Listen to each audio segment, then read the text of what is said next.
You ever have a day start so normal, it almost feels like the universe is setting you up for something? That was mid just sipping coffee on the porch of my family's old lake house, watching the morning fog dance over Silver Willow, thinking maybe I'd finally get a quiet day for once. Then Eleanor Scott, queen of the HOA and self-appointed ruler of this zip code, locked eyes with me and said, "Jacob, this house was promised to my son. You're just holding it for him." I almost dropped my mug right there. I mean, who says that? My granddad built this place with his own hands back in '72, long before her HOA was even a sparkle in some developer's eye. But that's Eleanor for you, bold enough to think power means ownership and arrogance means authority. I didn't know it yet, but that single sentence was about to start a war I never asked for. Now, before I dive in, let me back up a sec. My name's Jacob Turner, and our lake house sat on the last bit of private land on Silver Willow. My grandfather, William Turner, built it with lumber he milled himself, right off the property. Cedar walls, wide porch, dock out back, nothing fancy, but it carried 50 years of memories. The smell of pipe smoke still clung to the beams. The floors creaked the same way they did when I was 10 sneaking cookies, and that lake height was peace itself. Then came the money crowd. They bulldozed the old cabins, put up glass-walled vacation palaces, and suddenly Silver Willow became a community, which is polite code for HOA incoming. Now, technically, my land was carved out long before that HOA existed. County records made it clear as daylight lot 14A, private, exempt, untouchable. But people like Eleanor Scott don't care about paperwork. She had that kind of smile that looked expensive and dangerous, hair that never moved, and eyes that said, "I'm used to getting my way." She'd been HOA president 6 years straight, probably, because no one dared challenge her. I used to see her circling my place in her pearl-white Lexus, pretending to check for community compliance. She'd slow down, frown at my old mailbox like it insulted her aesthetic. I thought she was just nosy. Turns out, she was plotting. One afternoon, I came home from the store, arms full of groceries, and there she was standing in my driveway like she owned the land. She smiled that politician smile and said, "Jacob, you'll need to vacate by summer. My son Aiden will be moving in for his 18th birthday." I actually laughed.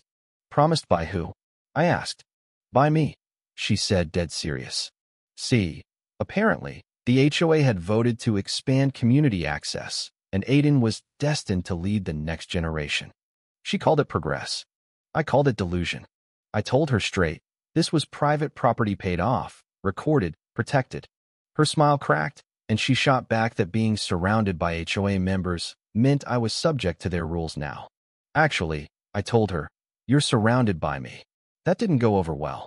She stormed off, heels stabbing the gravel like she was punctuating every step with rage. 3 days later, a violation notice appeared on my mailbox. Non-compliant front door knocker. I didn't even have a knocker. Then came another, improper lawn maintenance. Grass excessively wet. "Lady, my backyard is a lake shore." Of course it's wet. Within a week, I had a whole stack of fake citations, all on homemade letterhead from something called Silver Willow Enforcement Division. I checked, no such department existed. Eleanor was making them up herself. That's when I remembered something my granddad used to say. When a bully comes knocking, write everything down. So I did. I documented every letter, every envelope, even set up a mailbox camera. Guess what? Every single notice was mailed from Eleanor's personal P.O. box. Then things turned nasty. Trash dumped on my lawn, mailbox smashed, get out spray painted on my sidewalk. But they never touched the house, probably didn't want to damage their future property. That's when I called Marcus Hale, local attorney, dry humor, sharper than a saw blade. He looked over my photos and said, "She's either stupid or fearless. Either way, this'll be fun." He helped me file harassment and cease and desist orders. Legally, my property predated the HOA, meaning they had no jurisdiction. For a while, it worked. The noise stopped. I started sleeping again. Until one night around midnight, voices outside, gravel crunching, then glass breaking. I peeked through the window and saw 3 teenagers by my dock, flashlights flickering. One was wearing Aiden Scott's varsity jacket. I hit record on my phone, grabbed my shotgun licensed, safety on, and stepped onto the porch. "Private property," I said. "Leave now." They froze until I flipped on the floodlight. Then they bolted like scared rabbits. I called the cops, filed another report. This time, the officer said, "You're not the first to complain about the Scots." That's when I realized this wasn't random. Eleanor was testing limits, how far she could push before someone pushed back. A week later came the big one. A thick envelope, stamped final notice, forfeiture of property rights under community ordinance. She typed it like she was her own little government. I didn't tear at UPI, photographed every page, and took it to Marcus.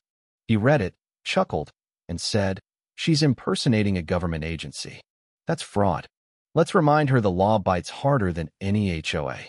He sent another cease and desist, this time copied to the sheriff. 3 days later, Eleanor's Lexus idled in my driveway. She didn't get out, didn't wave, just stared. The kind of stare that makes you check the locks twice. Then quiet. Too quiet. Weeks passed, and for a second, I thought maybe the storm had passed. I fixed up the dock, chatted with neighbors again. But peace doesn't last long when someone like Eleanor starts losing control. Next thing I know, I'm seeing strange cars parked near my house, people pretending to read maps. Then my trash was dumped again. Security camera caught a hoodie. And Eleanor's Lexus down the road. Then came a handwritten note, just initials. Yes.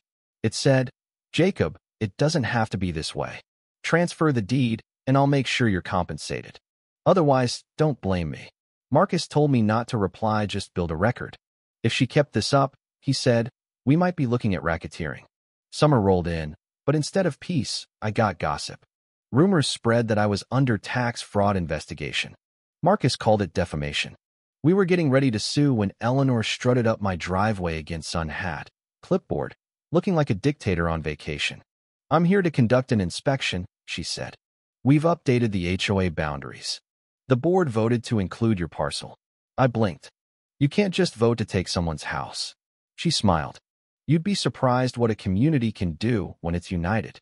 That chilled me more than any winter wind. So I went to wearing paper. Marcus and I dug through county archives, found the original plat map.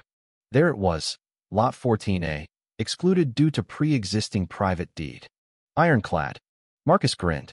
"She can't touch you legally, but she'll try anyway." Sure enough, a week later, a county inspector showed up saying there was a deed review. Someone had filed a transfer attempt. We went digging at the clerk's office, and there it was, a forged quitclaim deed transferring my house to Aiden Scott, signed Jacob Turner. My signature looked like it was drawn by someone with a hangover. The notary stamp was expired and reported stolen. Turns out other homeowners had similar bogus filings. Marcus locked my title and called the DA. Fraud investigation opened that day.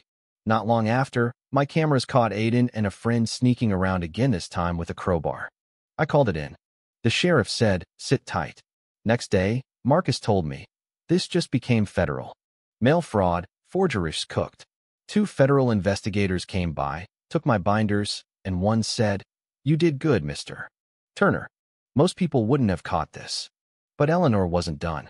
She hired her own lawyer and filed a complaint accusing me of interfering with community operations. Marcus laughed so hard he almost spilled his coffee. He fired back with counterclaims and attached every piece of evidence we had. 2 days later, her lawyer dropped her. Then it all unraveled. Subpoenas went out, and suddenly every shady thing Eleanor had done came to light. The fines she'd been issuing? Deposited into her personal account. Emails between her and Aiden about handling Turner's property quietly.